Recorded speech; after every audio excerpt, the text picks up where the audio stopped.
Namaskar, good morning, and welcome to today's talk. Mataji, thank you very much for the nice song. Our topic for today is the heart that sees the invisible. A very attractive topic. We'll be spending the next hour thinking, imagining the nature of the heart of a true bhakta, of a true lover of God. We have heard that in the path of bhakti, there are two phases of devotion to God. One is formal devotion, Vaidhi bhakti, and the other is what is called supreme devotion or Parā bhakti. Sri Ramakrishna used to speak of the love of a miser for his money, the love of a mother for her child, and the love of a lover for his beloved. We can imagine how they long for their object of love when they are separated from it. They don't do it out of a sense of duty. It is a spontaneous feeling. They can't pay attention to anything else, or even if they have to, there is this pervasive, ever-present longing in the heart underlying all their outward activities. Their mind is occupied with thoughts of their object of love all the time. In the same way, a seeker of God who has not yet realized Him also comes to a state when his whole soul flows or runs towards God. Even when he is doing other things, there is only a fragment of his mind behind those activities. The rest is preoccupied with God, constantly trying to find Him, constantly trying to reach Him. This is the second phase of devotion which arises from true love of God, Parā bhakti. The first phase is called formal or Vaidhi bhakti because unless the seeker observes certain Vidhi, certain forms, whatever love he may feel for God gradually evaporates, disappears from his heart. But it doesn't mean that this phase of devotion is all just a matter of form with no sincerity behind it, with no feeling behind it.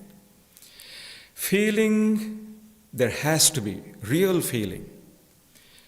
It is called formal only when compared to the second phase, which is spontaneous in nature. When the heart yearns for God, then the seeker has reached the second stage or is very close to it. Sri Ramakrishna used to say that when a person's eyes become filled with tears of love, whenever he hears or repeats God's name, he has attained true devotion. That is an indication. It is not ordinary sentiment or emotion. Whoever passes through the preliminary stage of devotion eventually reaches a stage where such superficial feelings are totally absent. He becomes very, very deep, very profound. His heart becomes strong. We usually think that Jnana Yoga is meant for the strong and Bhakti Yoga is for weak or soft people. This is an altogether mistaken idea. A true bhakta is just as strong as a true jnani. The true bhakta wants to embrace God himself. He couldn't conceive of such a thing if he were weak, if he didn't have a big heart. For that matter, spiritual life itself is only meant for the strong. Even the Upanishad says this, This Atman is not to be attained by one who is devoid of strength. We read this in the Mundaka Upanishad. So, God cannot be attained by the weak. Those who seek God have to stand the test of temptation. Every kind of temptation. The world is constantly tempting the mind, offering the soul all sorts of attractive things. Nobody, whether a jnani or a bhakta, would be able to withstand all those temptations unless he were strong. So we shouldn't make the mistake of assuming that a devotee of God is weak. Anyhow, when a seeker passes through the phase of formal devotion, all shallow sentiments and false emotions disappear. When such a person repeats God's name and thinks of Him, his heart becomes filled with great feeling. And that feeling finds expression in tearful eyes. Those tears are not signs of weakness. They are sure signs of genuine love of God in the heart of that seeker.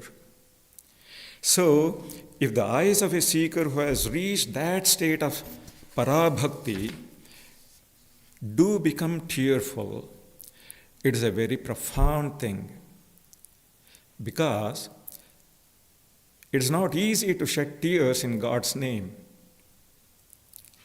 It's a most exalted state, the state in which one's heart yearns for God. When we read the lives of the great saints and mystics, we see this tremendous longing in their hearts, whichever path they may have followed, jnana or bhakti. Then only can we understand what real yearning is.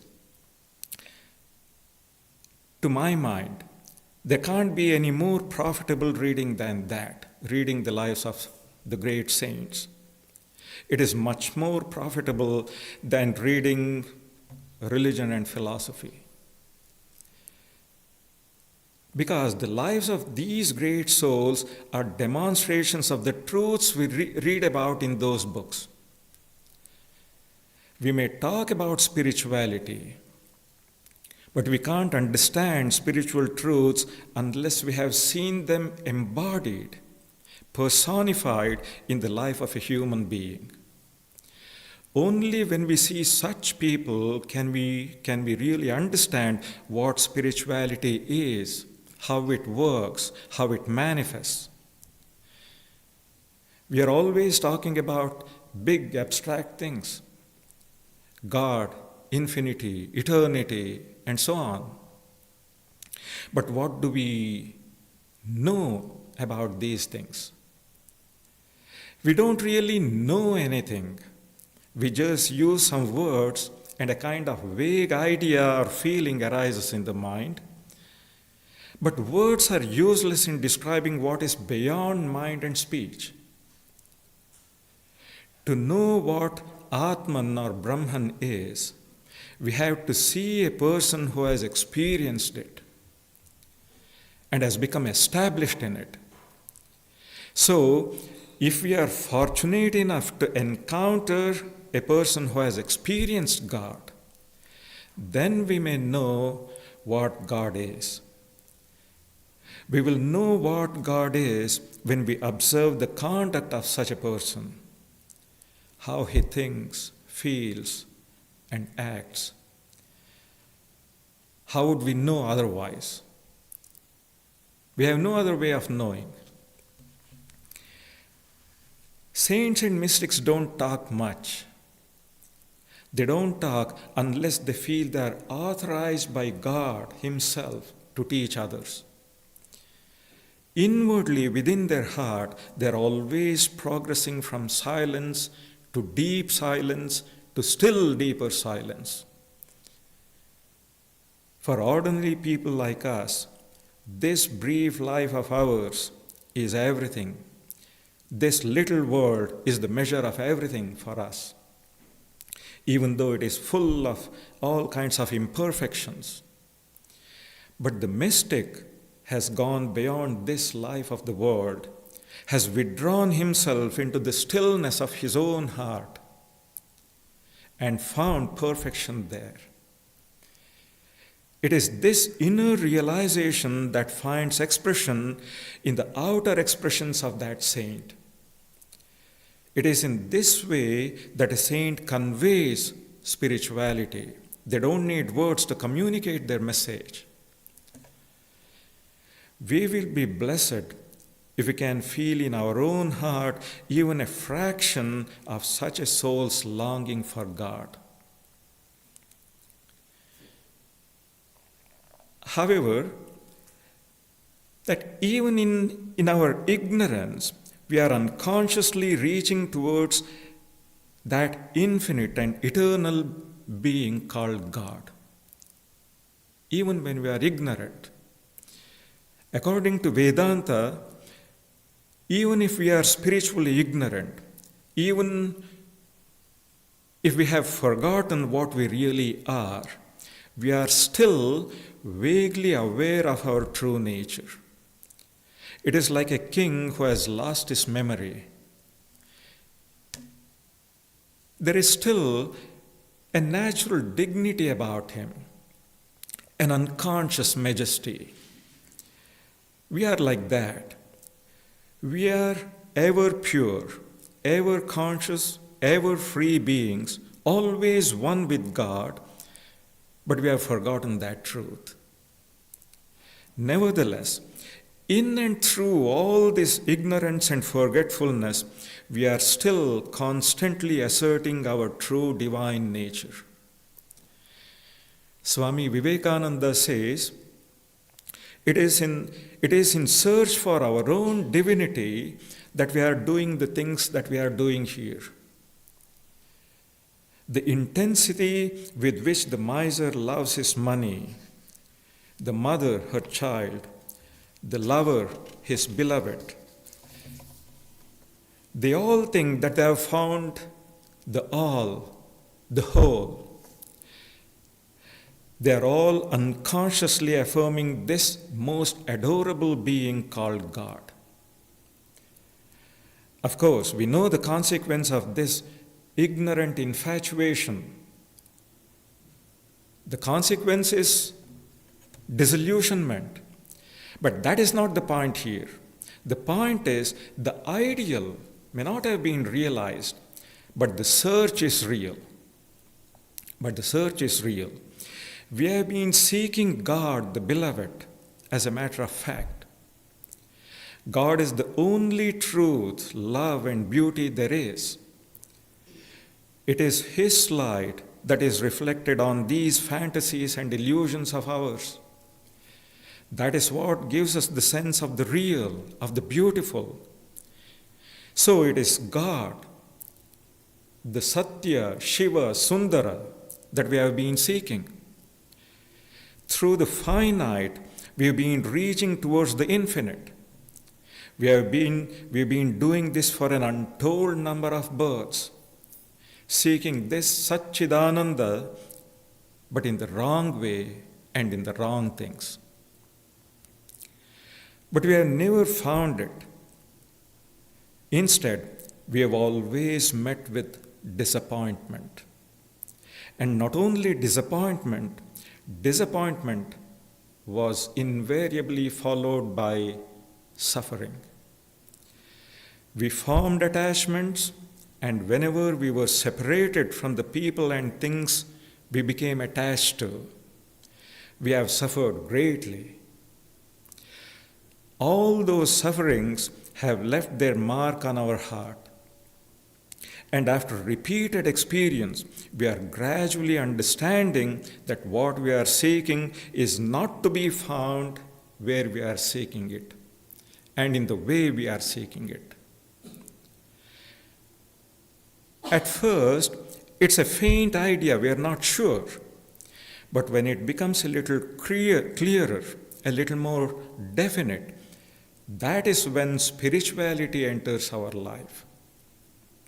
There is a definite feeling in the heart that there is some other way of finding what we want. It is strange, but we never think that we cannot find it. We never doubt that we will find what we have been seeking someday or other. We never become hopeless. It is not so much a matter of thinking. It is more a matter of feeling. We feel that there is a perfect being, a perfect person. The bhaktas have a special word for him. They call that perfect person Purushottama, the supreme person. Because we have been trying to realize the desire of our heart in a person, not in a thing or an attraction, but in a living being. If this being has to satisfy us completely and permanently, it has to be the supreme person, Purushottama. But what happens in this case is, as we approach this supreme person, or God, our idea of a person undergoes a remarkable change. This is very important. In the case of God, there is no form, there is no body. None of the distinctiveness that make a person to us. They just drop off. Even ordinarily speaking, a person need not be what we think him to be. Ashokanandaji says, a person need not necessarily have a body or a form. A person can very well be a formless being. Only that person has to be self-conscious and must be capable of responding to my consciousness. That is what a person essentially is. That is why in Hinduism we have this concept of a formless God but with attributes. So when we pass through these changes and arrive at the supreme person whom we were seeking all the time through endless experiments, in spite of all our ignorance and delusion and bitter experiences, we never doubted that he was there. Now, coming back to the condition we were talking about, the longing of the heart. When this condition is reached, a conviction, a deep certitude grows in the heart that there is someone in whom all our hopes and dreams will find fulfillment. And that he is not in the things in which we have been seeking him. That is the stage when our life changes course. Definitely. Sri Ramakrishna compared this state to the rosy dawn. When it is dawn, we know for sure that the sun will soon rise and it will be bright. Then we look forward to the rising sun. That is to say, our heart becomes unified. All the small desires of the heart are drowned in this one great desire. But to reach that state of intense longing from where we are, we have to struggle and struggle and struggle. We have to cry our heart out. We have to lay ourselves prostrate at the Lord's feet. We must be ready, as Swamiji said, We must be ready to pluck the heart out and place it on the altar, if that is what it takes. But that is how difficult it is to unify our desires. But if we follow the teachings of the great incarnations of God, if we see this life as they have taught us to see it, as something of 2 days existence, as evanescent, then it is possible to rise above our present condition and get free of our desires to a very great extent. So, purity of heart comes before love of God. That is the first and foremost qualification, a pure heart. When that has been achieved, the heart spontaneously longs for God and God alone. There are certain indications that mark such a devotee. His worship is no longer formal. He likes and enjoys every form of worship. He has great love for other devotees of God. He is deeply attached to them. He doesn't want to be separated from them because that breaks his heart. But still, it is not the binding love of worldly people, even though there is the same intensity of feeling. His friendship flows towards all good people, but from worldly minded people, he shrinks back. It is something that happens instinctively. It may not sound nice, but that is how it is. We see these things even in the life of Sri Ramakrishna. It is just an instinctive reaction without any judgment. There is no egotism, no sense of superiority, no criticism involved in that. It is like an innocent child trying to protect itself from some perceived danger. It just shows that the devotee has not yet reached that final stage where he sees God in everything. And on the physical side, such a devotee begins to lose his appetite. That is to say, his desire for things like food and drink, sleep, and bodily comforts. Everything pertaining to the body. They become very unimportant to him. He is no longer conscious. He is no longer conscious of those things. But just imagine the freedom of that state. How much of our energy is caught up in these little things? What we eat, what we wear, where we live, how we appear to others. These are all such big problems for us. Our whole life goes like this. But this devotee gets beyond all that. He is so deeply involved in God that he even loses the sense of time. He doesn't know if it is day or night. He is not overcome by fatigue as we are. A little rest and he is fresh again. Even his sleep is different. It is said that such a devotee doesn't really lose consciousness like we do.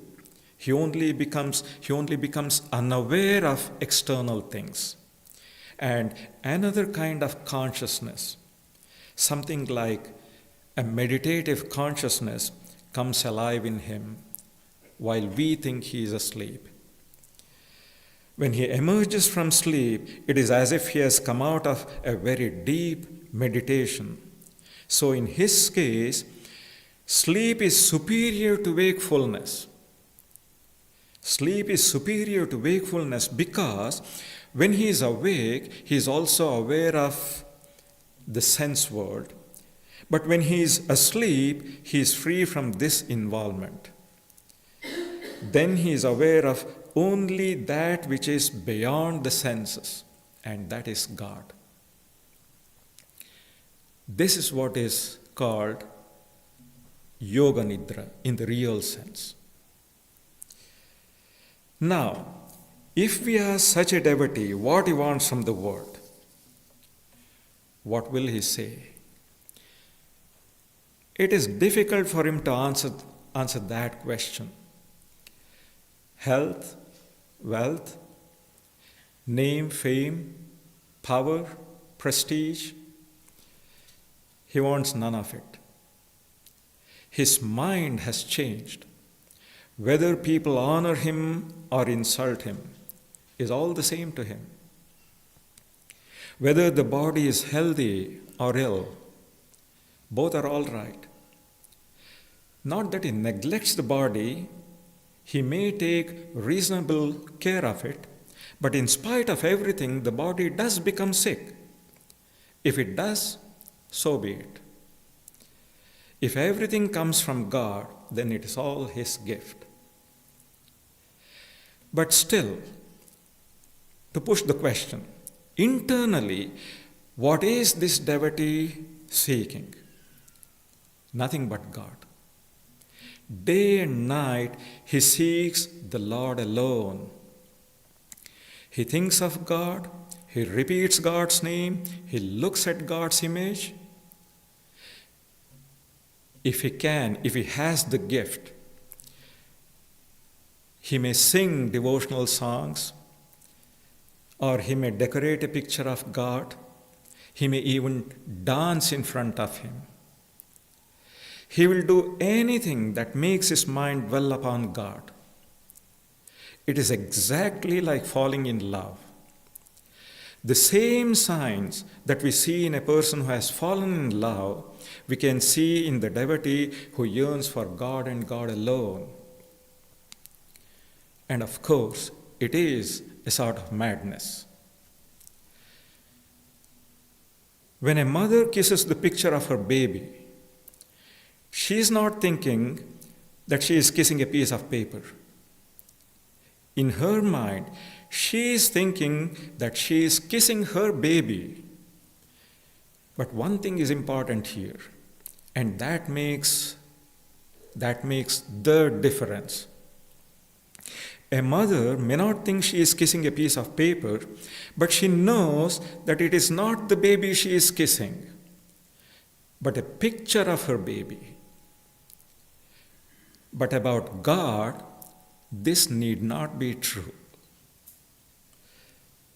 Because the baby cannot be present in the picture. He may be miles away, he cannot enter into that picture. Whereas, when a devotee worships an image of God, God being everywhere does enter into the picture and accept the devotee's worship. And that is wonderful. Bhakti teachers have always said that God is an object of love and responds to every expression of love from anyone. We have to accept this fact. Just as the Jnanis say Brahman is everywhere equally, the Bhaktas say Ishvara, or God, who is the object of their love, is also everywhere, and wherever there is the slightest love and devotion in the heart of the meanest of His creatures, there He is present and responds equally. So, in various ways, the devotee wants to love and enjoy God. And from time to time, he'll also shut his senses and feel God's presence in the silence of meditation, in the depths of his own heart. In fact, this is one aspect of divine existence that has been emphasized by all great bhaktas, that God dwells in the heart of every being. This is a very essential point in the path of bhakti. That is why the devotee wants to meditate upon God in his own heart as the soul of his soul. That is where God is first felt. That is where the soul embraces God. What does it mean when a lover embraces his beloved? Why does he do it? He wants to have the other person within himself. That is what he is trying to do. Deep in his heart, he feels a joy and a satisfaction. That is where it all happens. That is why the devotee meditates on God as living and shining in his own heart. He wants to see and feel God there first. And if he can't find the Lord there, he becomes desperate with grief, as if his heart would burst. When I'm quoting from a scripture. When he is separated from the Lord, a moment appears to him as an age. The whole world seems empty and insubstantial. So that is the kind of anguish that the bhakta experiences. It makes him cry his heart out in agony, and then the light comes and fills it with peace and joy. This is exactly what happened after the first 4 years of Sri Ramakrishna's sadhana. We have only one way of understanding this state in terms of human love. If a person has truly loved, he will also manifest these symptoms. The only difference is that on the sense plane, as we just heard, it is all bound to end in failure. That is to say, the object of love is eventually lost, in whatever way. Whereas love of God lifts the devotee out of the sense plane and unites him with the object of his love forever. It fulfills him permanently. That is the difference. But the symptoms, the signs are the same. So, whether it is in the sensory plane or the spiritual plane, love is the fulfillment of life. Nothing else can fulfill a person, but he is fulfilled when he can feel at one, at least with one other person. To feel at one, at least with one other person, that is love. Separation is death, union is life. That is why we see companions. Everyone wants to love someone. If not another person, at least a pet. Something to love. It is symbolic of one's unity with the rest of this universe. So the bhakti scriptures say, love is its own fulfillment, love is its own end. When we talk about the heart that sees the invisible, from beginning to end, it is all about desire and devotion, longing and love. Sense desires are only false representation of the one desire for God. When we discover this fact, our desires all become unified. All emotions, all mental energies blend themselves into one powerful longing for God.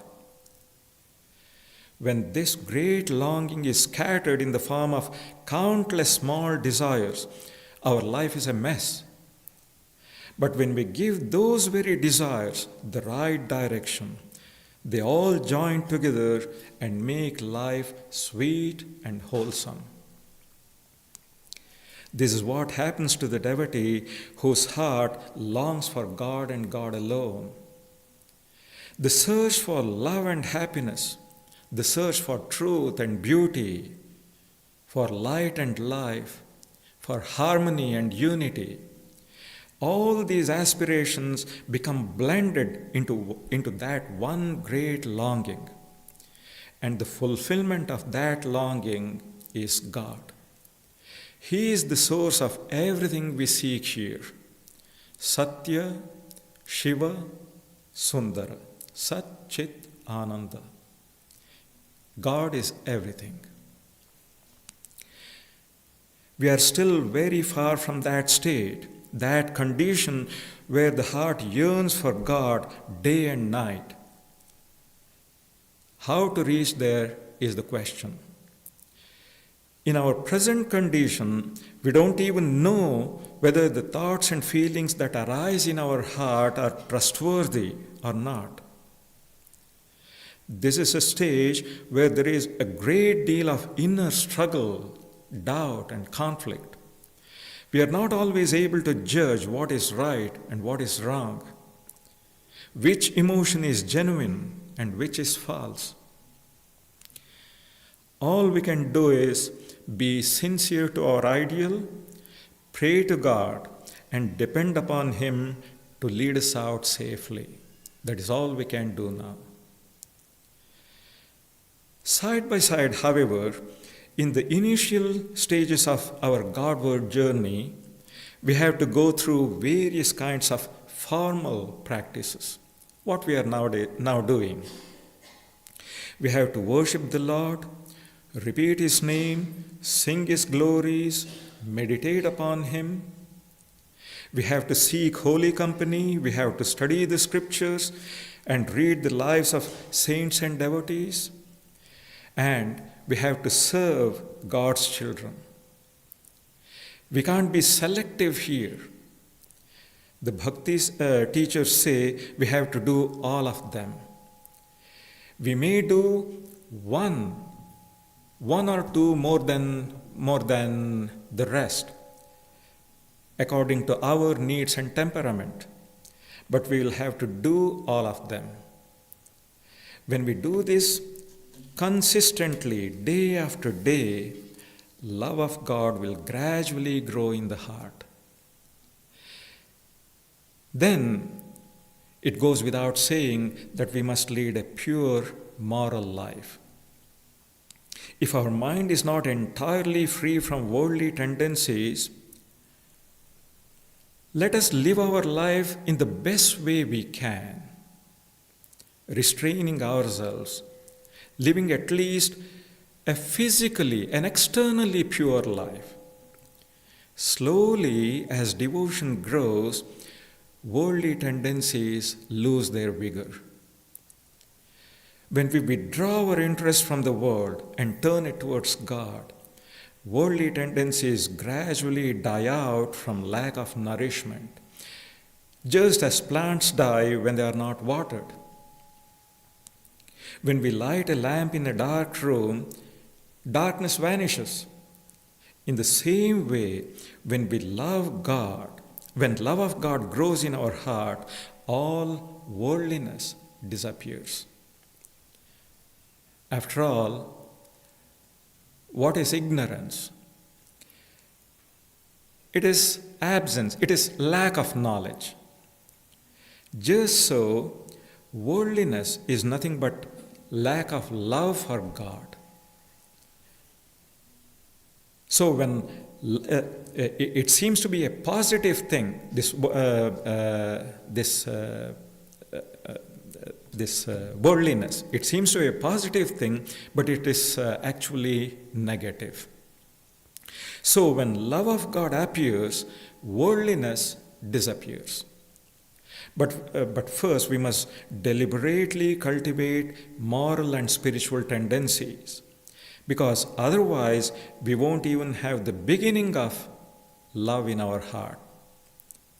That is how to start, and soon we will find that by sheer practice of devotion, we have become free of all worldliness. Our heart has become purified and unified. And such a heart spontaneously longs for God and finally sees what is invisible to the eyes. Now, before bringing this talk to a close, I should like us to remember the story of Gopālā, that great devotee of Sri Ramakrishna, who is the perfect embodiment of all that we heard until now. To those who already know the story, Sri Ramakrishna's relationship with this simple Gopālā is undoubtedly the most marvelous, or next only to his relationship with Swami Vivekananda, which of course was of an altogether different order. Anyhow, without the examples of saints and mystics like Gopālā, it is impossible for people like us to understand how the infinite God actually assumes a finite human form and plays with human beings. Gopālā was married when she was only 9 years old, and her wedding was the first and last time she saw her husband. He died before the marriage was consummated, leaving her a widow at 14. From then on, all the love and energy that the girl would have given her husband were diverted to her chosen deity, Gopālā, that is, the baby Krishna. And her single-minded devotion made her a saint instead of a faithful wife. After her parents died, she went to live in a temple garden where her brother was the priest of the Kali temple, of the Krishna temple. There she practiced severe austerities, sleeping on the bare floor, bathing in the Ganga 3 times, and eating 1 meal a day. And she observed religious vows and performed daily worship, japa, and meditation. Because she was born spiritual, she was very happy to have the opportunity of living in a secluded temple on the banks of the holy Ganga. Spiritual life is not a matter of show. The more hidden it is, the stronger and more fruitful it becomes. And the more it is expressed, the weaker and more superficial it becomes. That is why mystics prefer to remain hidden or unknown. Gopālā was also a person of few words, and she led a quiet, contemplative life. Sister Nivedita has described the place where Gopālā lived and its atmosphere. She writes,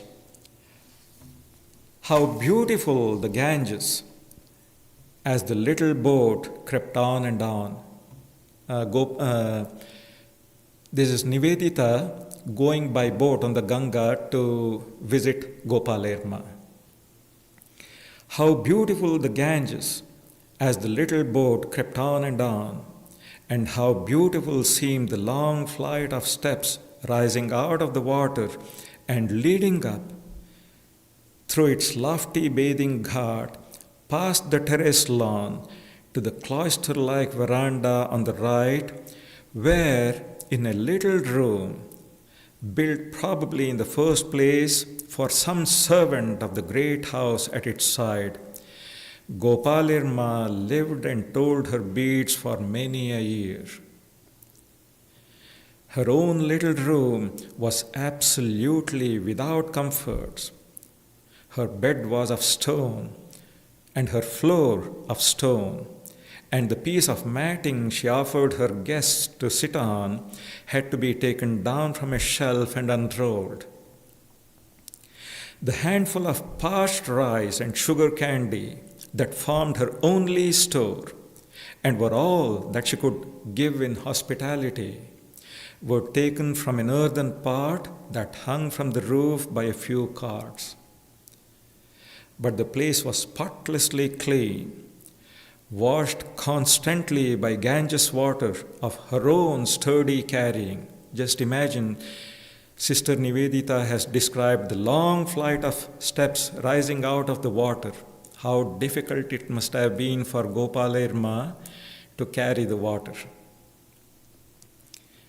Washed constantly by Ganges water of her own sturdy carrying, and in a niche near her hand lay an old copy of the Ramayana and her great horn spectacles, and a little white bag containing her beads.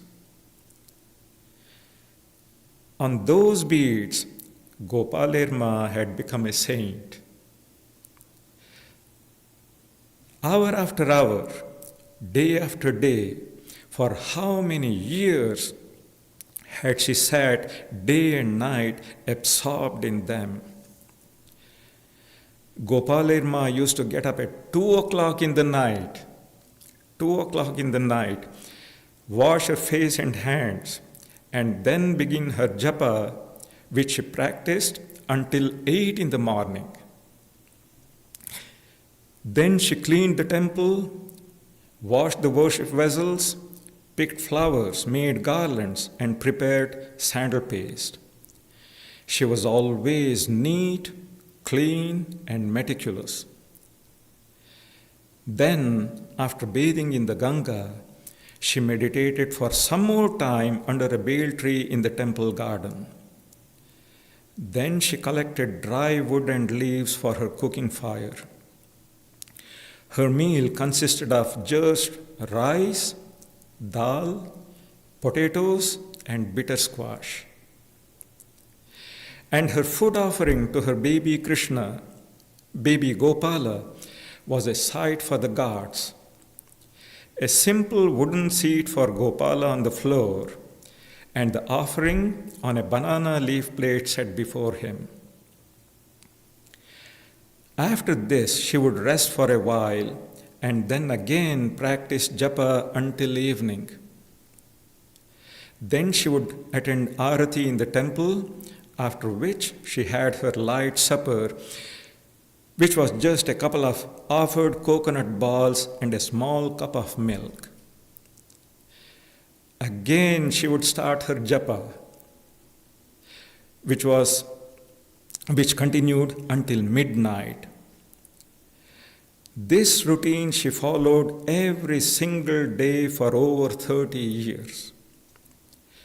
It is said that it was broken only once when she went on a pilgrimage for a few days in northern India. Now, this much of the story applies to us, and I'll stop with this. But what started happening towards the end of this long period of 30 years is, I think it is too sacred for open narration in public.